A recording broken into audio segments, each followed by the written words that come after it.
ciidanka xoogga dalka kula dardaarmo yani ammaantu ma iska timaado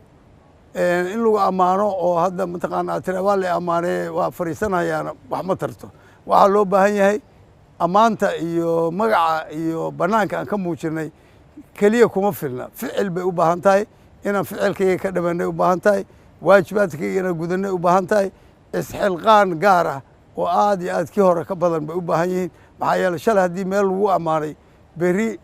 inaad meesha hoos ugu dhacdo adigana ceeb bay kuu tahay dalkana ceeb bay u noqonaysaa waxaan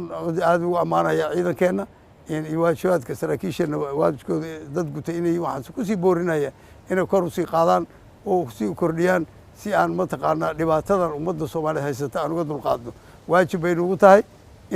inaan fulino waxaan idinku dheerinayaan aad iyo aad idinkugu dhiirigelinaya qof walbo idinkama inuu xilqaan dheeriya sameeyo sida aan iskaga ummadda soomaaliyeed uga qaadno culaabta iyo dhibta